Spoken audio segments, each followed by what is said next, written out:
بسم اللہ الرحمن الرحیم السلام علیکم ورحمۃ اللہ وبرکاتہ۔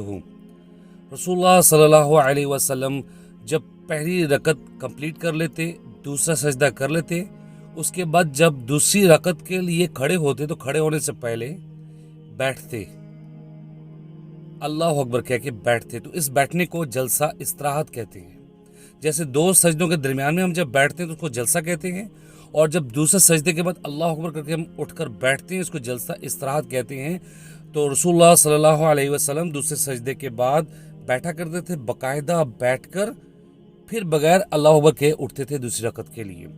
تو یہ جلسہ استراحت جو 4 رکعت والی نمازیں ہوں گی، سنت ہے، فرض ہے، تو ان کی پہلی رکعت کے بعد اور تیسری رکعت کے بعد آئیں گے، 2 دفعہ آئیں گے نماز میں۔ تو ہمارے بہت سارے مسلمان بھائی ہیں جو اس کا دھیان نہیں رکھتے، کیونکہ ہماری سنت آپ تک پہنچی نہیں ہے، احادیث پہنچی نہیں ہے، تو آپ لوگوں کا بھی مسئلہ نہیں ہے، جب تک ہم پڑھیں گے نہیں تب تک ہمیں پتہ نہیں چلے گا۔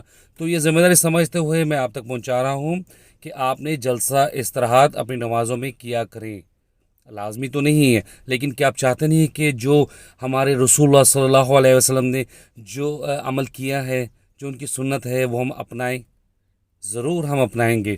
آپ اس کی تحقیق کر لیں، اگر آپ کو ڈاؤٹ ہے تو میں ریفرنس دے دوں گا حدیث کا، اگر آپ کو سمجھ آتی ہے تو ٹھیک ہے، نہیں آتی تو میرے سے بحث نہ کریں کہ نہیں یہ نہیں ہے، وہ نہیں ہے، نئی چیز ڈال دی، یہ وہ، میں ریفرنس دے رہا ہوں، ریفرنس دیکھا کریں۔ اگر پھر بھی آپ سمجھتے نہیں کرنا تو آپ بحث نہ کیا کریں، آگے چلے جائیں گے، ٹائم نہیں ہے اتنا۔ اگر اس کے بارے میں، ویڈیو کے بارے میں اگر کوئی سوال ہو اس چیز کے بارے میں پازیٹیولی اگر آپ کچھ پوچھنا چاہتے ہیں، welcome. Thank you very much جی، السلام علیکم ورحمۃ اللہ وبرکاتہ۔